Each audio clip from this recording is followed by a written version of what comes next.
Panorama group, जो सोचता है वो करता है।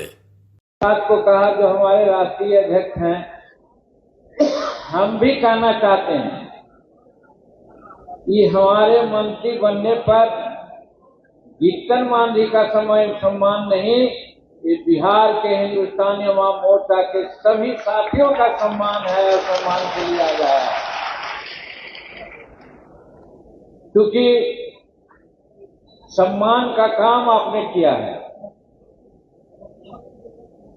हम संबोधन करेंगे, लेकिन पहले मन में कुछ जज्बाती बात आ गई है, इसलिए बोलते हैं। लोग कहते थे, हम धन्यवाद भी देते हैं कहने वाले को, लोग को। आज के राजनीति में जो 2 बरस, 4 बरस, 5 बरस, 1 टर्म 2 टर्म विधायक रहा, मंत्री रहा, वो करोड़ों का आदमी होता है। उसके बारे में ये नहीं कहा जाता है कि उसके पास पैसा नहीं है, बिजनेस हो जाता है, बस हो जाता है, ट्रक हो जाता है, क्या क्या नहीं होता है, गैस एजेंसी हो जाता है। लेकिन हम धन्यवाद देना चाहते हैं नीतीश कुमार जी को। जब हम अलग हुए 2015 में, अब पार्टी बनाया, तो चाहे जिस भावना से उन्होंने कहा, अरे जीतन मांझी से पार्टी चलेगी, उसके पास ना पैसा है न कौड़ी है, वो कैसे चलाएगा पार्टी। और आज हम गर्व के साथ कहते हैं, हमारे प्रधान सचिव के साथ साथ हमारे राष्ट्रीय नेता ने भी कहा कि आज हमारी पार्टी चल नहीं रही है, फरदवाल दौड़ रही है सबको के साथ। और इस दौड़ को सजाने में, संभालने में आप लोगों का हाथ है, इसीलिए आपका अभिनंदन होना चाहिए। आपको मैं अभिनंदन करता हूं। तो आज अध्यक्षता कर रहे हैं इस बैठक का अनिल बाबू, जो हमारे प्रदेश अध्यक्ष भी हैं, पूर्व मंत्री रहे हैं और टिकारी के विधायक भी हैं, और राजेश पांडे जी जो प्रधान हमारे महासचिव हैं, वो संचालन कर रहे हैं। बार बार इनको आपको बैठने के लिए कहना नहीं पड़ा, ये अनुशासन है हमारे पार्टी में, ये भी हमको कहना पड़ रहा है कि आप उसके बावजूद भी बैठे हुए हैं।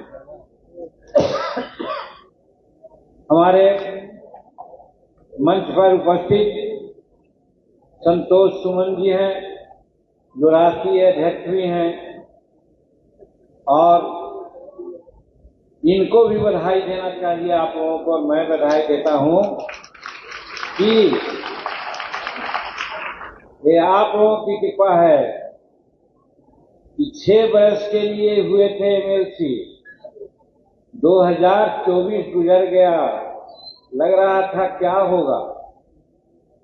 परिस्थिति ऐसी आई कि अब 2030 तक के एमएलसी हो गए, इसलिए आप लोगों को बधाई देना चाहिए। और बधाई देना चाहिए कि माननीय नीतीश कुमार ने कहा था कि मांझी जी, आप अपने पार्टी को मेरे पार्टी में मर्ज कर जाइए, मिला दीजिए। हम बुलाए, सब लोगों की राय लिया, कोई नहीं कहा कि नहीं, ऐसा नहीं होना चाहिए। तब नीतीश कुमार जी ने कहा कि तब ठीक है, आप बाहर चल जाइए हमारे गठबंधन से। तब हम गठबंधन से बाहर आ गए, एनडीए के साथ हैं, और धन्यवाद देते हैं हम नरेंद्र मोदी जी को और एनडीए के भाइयों को। 6 बरस के लिए एमएलसी को संतोष बना ही, 1 विभाग का मालिक था और थोड़ा था, आज 3 विभाग का मालिक बन के बैठा हुआ है। इसलिए हम इसको भी बधाई देते हैं। और यहाँ पर अनिल बाबू को जो अध्यक्षता कर रहे हैं, श्रीमती ज्योति देवी जी हैं, विधायिका हैं, प्रफुल्ल कुमार जी हमारे विधायक हैं, रमेश जी, वीरेंद्र बाबू और हमारे मार्कंडे जी, ये सब हमारे राष्ट्रीय उपाध्यक्ष हैं। भागवत लाल वैश्यंत्री जी हमारे पूर्व प्रदेश अध्यक्ष हैं, और आज भी हमारे पार्टी के अनुशासन समिति के अध्यक्ष भी हैं। राजेश्वर जी हैं, राजन सिद्दीकी जी हैं, शकील अहमद हाशमी जी हैं, श्याम सुंदर शरण जी हैं, जो हम लोग के प्रवक्ता का काम करते हैं, बहुत तेज रफ्तार बुद्धि के साथी हैं। शंकर मांझी अधिवक्ता, जिनकी बात आपने अभी सुनी। रोमित कुमार जी, हमको लग रहा था कि रोमित कुमार जी जरूर बोलेंगे, आप लोग बुलाइएगा, लेकिन रोमित कुमार जी की बात नहीं सुनवाए।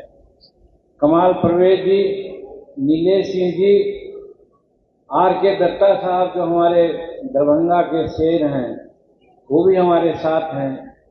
भाई जीएस रामचंद्र जी, जो पूर्व विधायक रहे हैं, दो बार विधायक रहे, अब मंत्री भी रहे हैं, आज हमारे साथ हैं, लेट से आए थे, उनकी भी बात हम लोग नहीं सुन सके।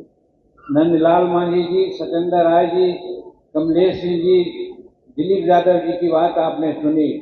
नीतीश डांगी जी भी हैं, धीरेन्द्र कुमार उर्फ नीरज जी भी, नीरज पटेल भी हैं, और सुनील चौबे जी, श्रवण कुमार जी, राजेंद्र यादव जी पूर्णिया के अध्यक्ष हैं, आकाश कुमार जी, नारायण प्रसाद मांझी जी, जो हमारे गया के हिंदुस्तानी अवाम मोर्चा सेकुलर के अध्यक्ष हैं, बहुत तरीके से पार्टी को चला रहे हैं।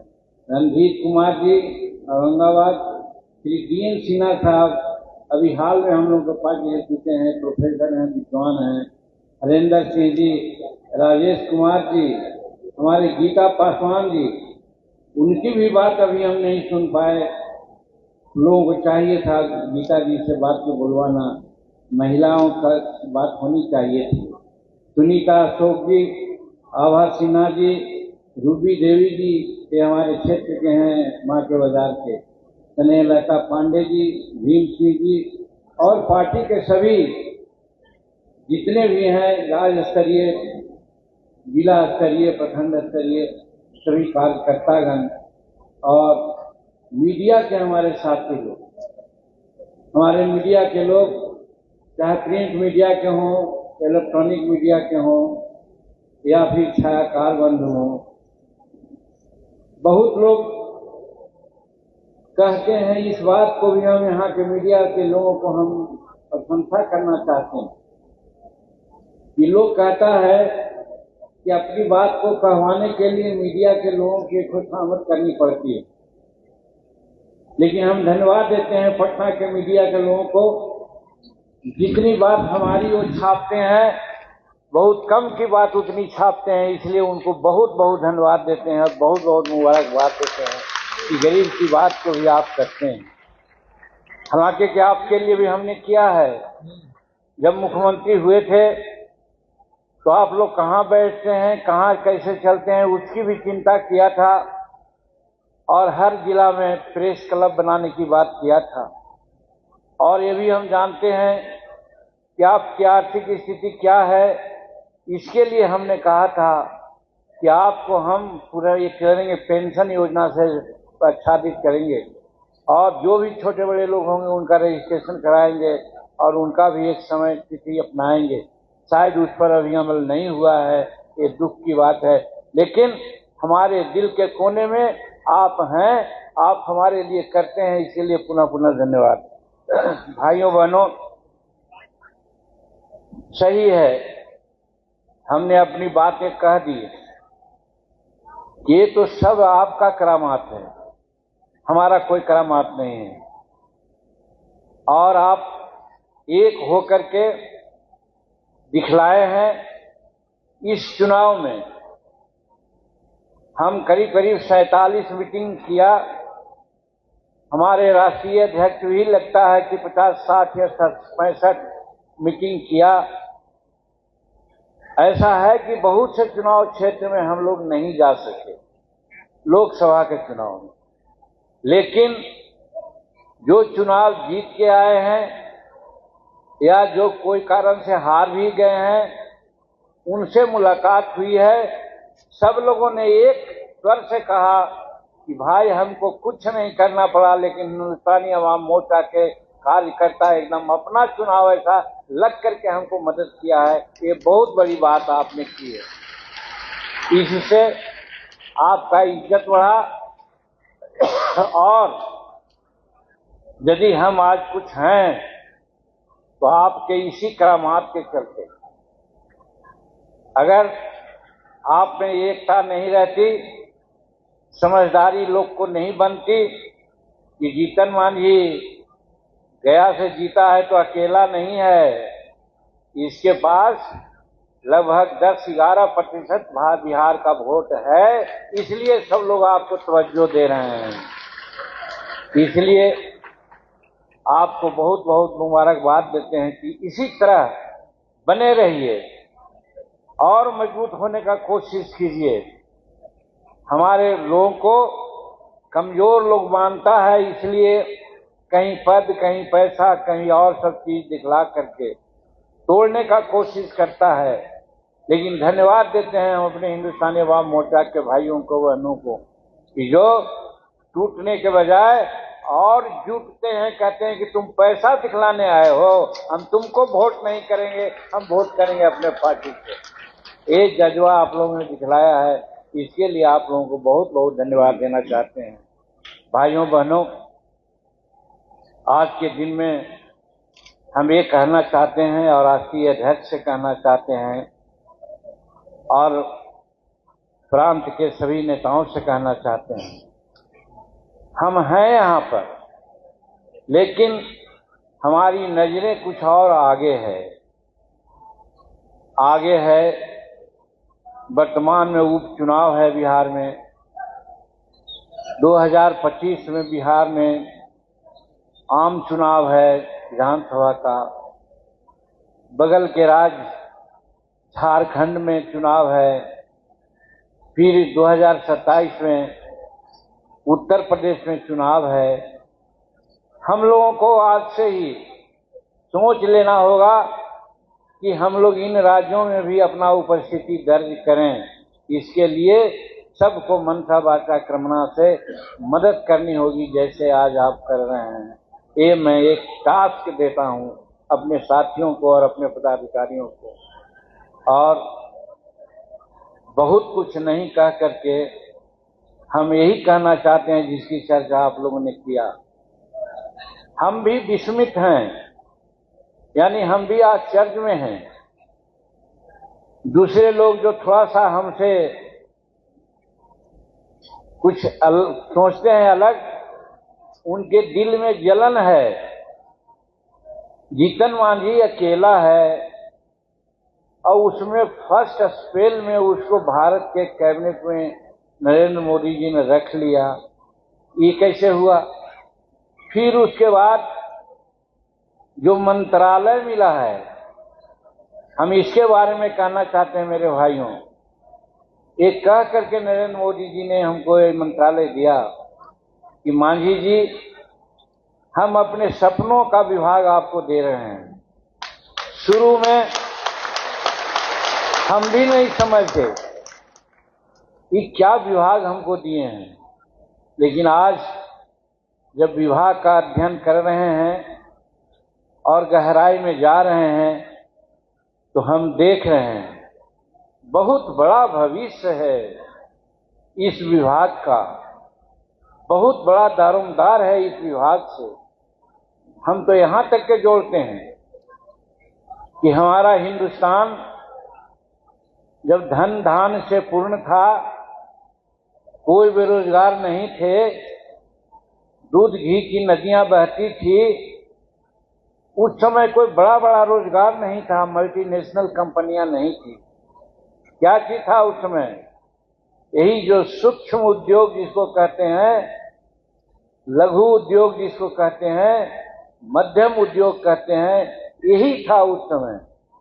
इतने बड़े बड़े बाजार और सिटी नहीं हुआ करते थे। सब गांव में अगल बगल में पारस्परिक कोई कपड़ा पैदा करता था, बनाता था, तो अनाज पैदा करने वालों से कपड़ा बदल लेता था, काम हो जाता था। कोई इसी तरह से तेल उपजाता था तो कपड़ा वालों से बदल लेता था। माने एक दूसरे से सामान की अदला बदली होती थी, जिसको बार्टर सिस्टम कहा जाता है। Barter system. आज पैसा से पैसा हम लोग देते हैं तो एक्सचेंज करते हैं, मुद्रा का एक्सचेंज।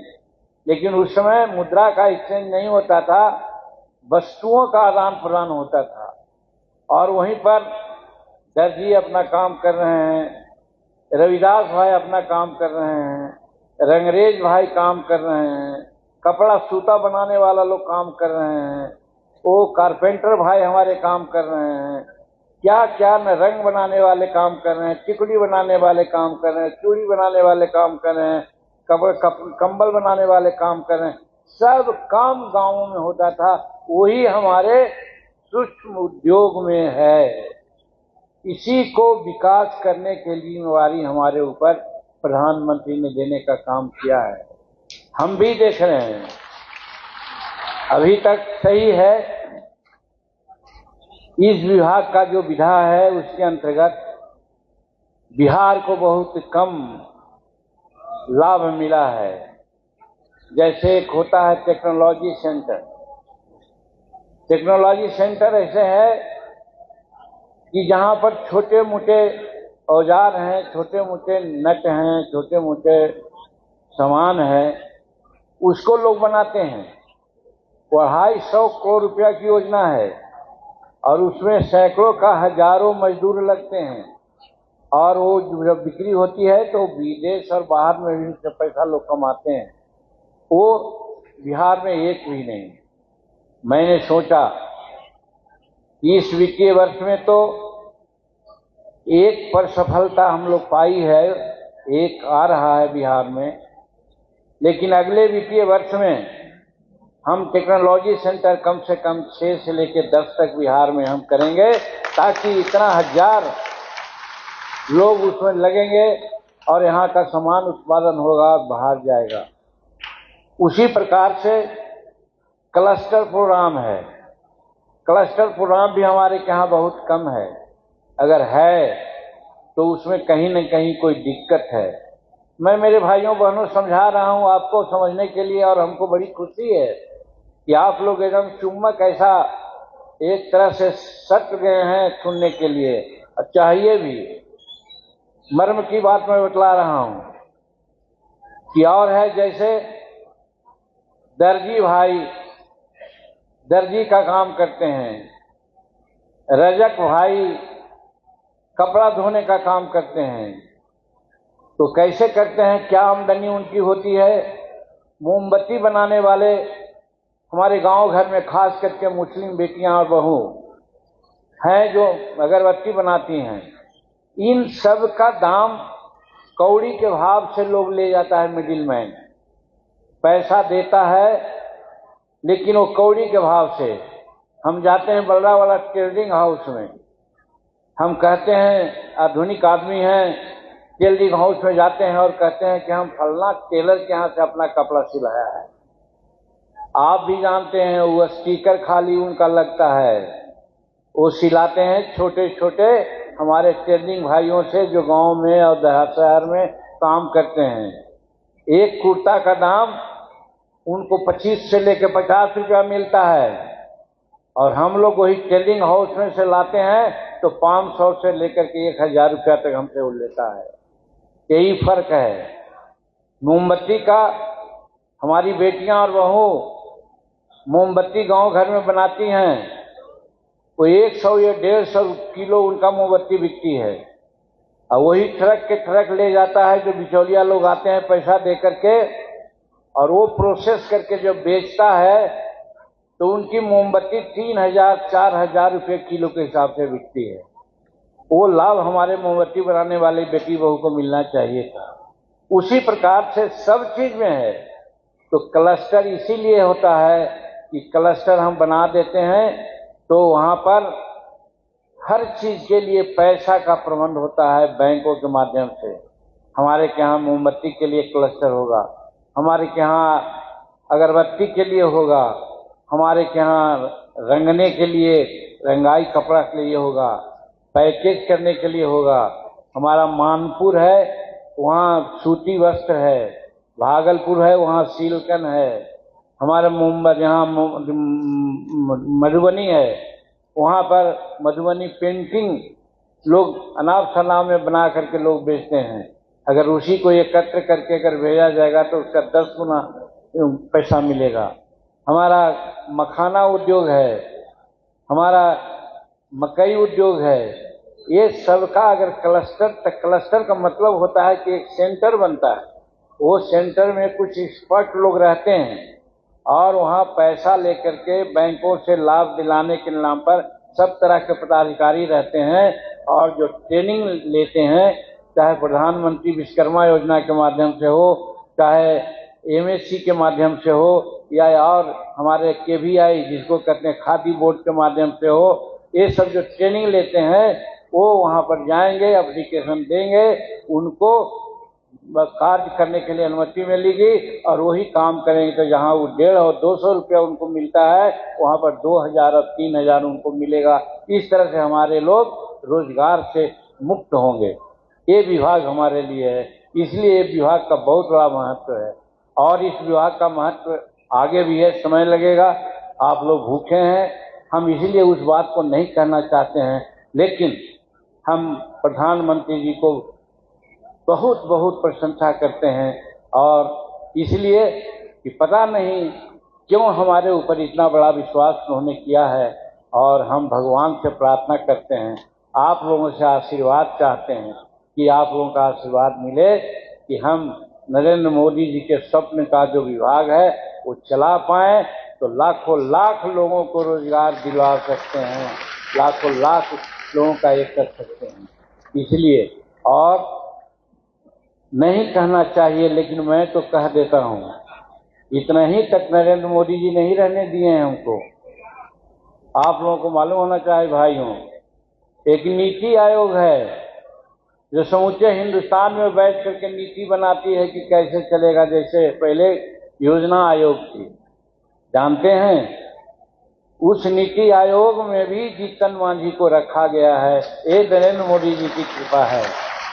हम बैठ करके नीति निर्धारण में भी हम सहयोग करेंगे कि हमारे गरीबों का उत्थान कैसे होगा, ये भी किया है। और एक चीज किया है, यही तो हम भी सोचते हैं, कैसे नरेंद्र मोदी जी हमारे बारे में सोचते हैं। कैबिनेट की एक कमेटी होती है, अलग अलग छोटी छोटी कमेटी, उस कमेटी में पॉलिटिकल अफेयर्स की कमेटी सबसे मजबूत कमेटी होती है और उसका चेयरमैन प्रधानमंत्री होते हैं। उस कमेटी में भी जीतन मांझी को रखा गया है, आप सोच सकते हैं।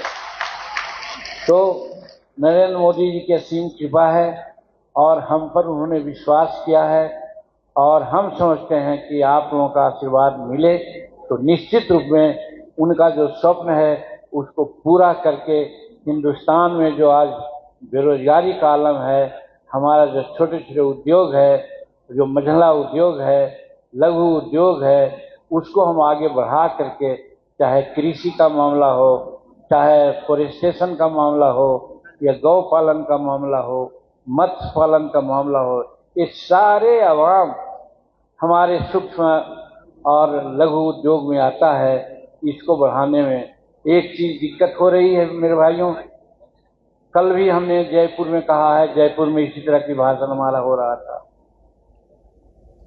यहाँ भी शायद अखबार वालों से पता हो जाना चाहिए, हमारे बैंक भाइयों को हम कर्जा देते हैं और कर्जा में मार्जिन मनी दे करके उनको मिलना चाहिए, वो काम करते हैं, लेकिन ऋण मिलने में उनको बड़ी दिक्कत हो रही है। और यही कारण है कि परसों जब दिल्ली में हम नेशनल लघु उद्योग आयोग में हम एक उद्घाटन कर रहे थे, तो उसमें हमने देखा 14-15 काउंटर लगे हुए थे। हमारे अफसर लोग बड़ा दूसरे रूप में सोचे हैं कि सर ऐसा आप करके हम लोगों को थोड़ा सा डाल दिए हैं मुसीबत में। हम कहा आप मुसीबत में नहीं, घोर मुसीबत में जाइए। लेकिन ये जो 14 को जो हाल्ट है, हम पूछा बेटी से, बेटी कितना दिन से काम कर रही हो, तो कहती 5 साल से। हम की सरकार से कोई मदद, तो कुछ नहीं। हम कहा कि ये शब्द हमको दिल में गड़ा है, क्यों नहीं मदद मिली है। हम बिहार की बात करते हैं, इसीलिए बिहार में खादी बोर्ड में हम गए थे जांच करने। एक विकलांग बेटी है, दिव्यांग, लगता है उम्र उसको 30-35 जरूर होगा। वो अगरबत्ती बनाती है उसको 5 लाख रुपया मिला है।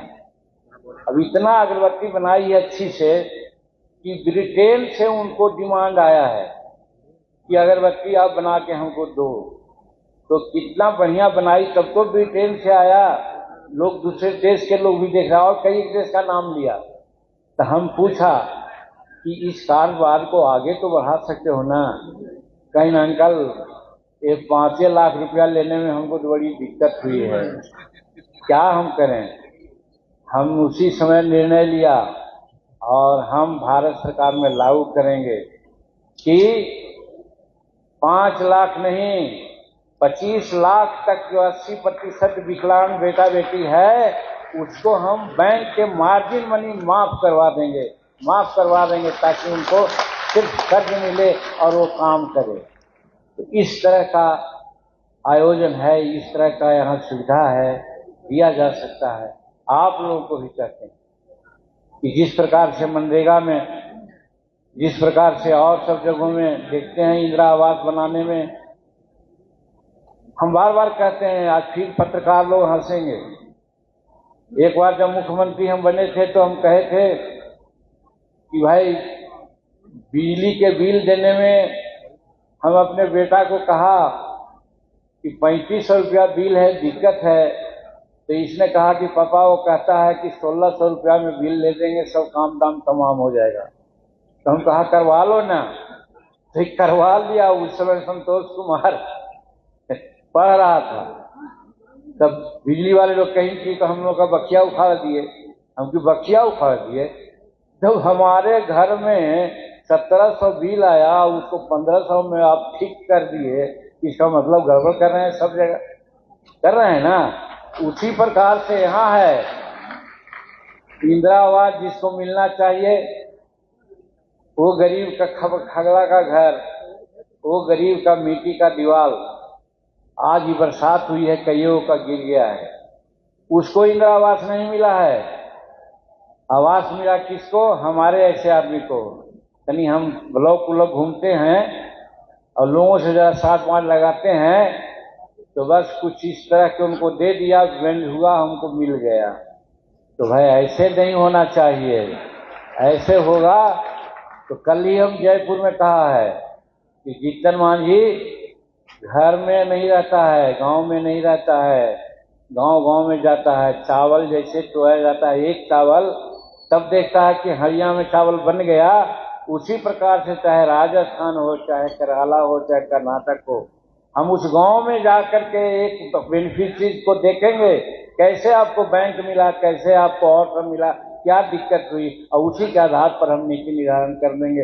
इसलिए आप अभी समझ लें, कोई चीज आज आप लोगों के माध्यम से हम करना चाहते हैं कि जो हमारे एनईसी में बने लघु और मध्यम और छोटे जो हमारा व्यापार है, या प्रधानमंत्री विश्वकर्मा योजना है, ये सब का भी रजिस्ट्रेशन हो रहा है।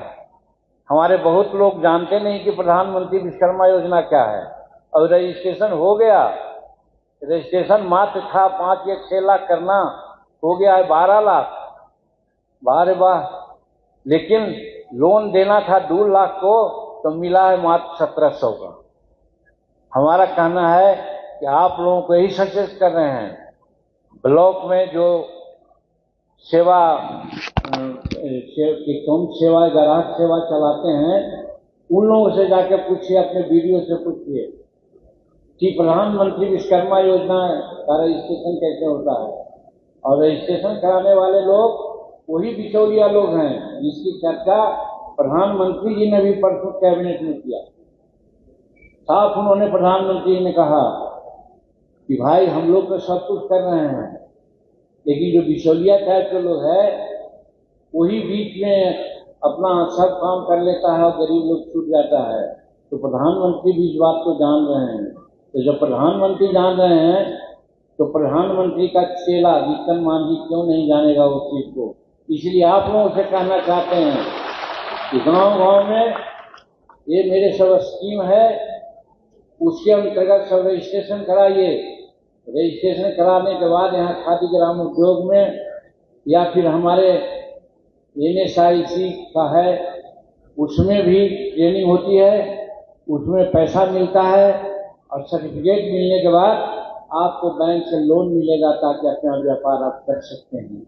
तो इसीलिए पुराने जमाने में जो कहा गया था, उत्तम खेती मध्यम बान नीच चाकरी भीख निदान, अब आज तो चाकरी ही बहुत बड़ी बात है। एक चपरासी का आदमी भूखे रहता है लेकिन पटना टाउन गया टाउन में घूमता है, तो वही को कहा जाता है ओठों पर पान की लाली है मगर पेट घी दूध से खाली है। तो वही स्थिति आज यहाँ है।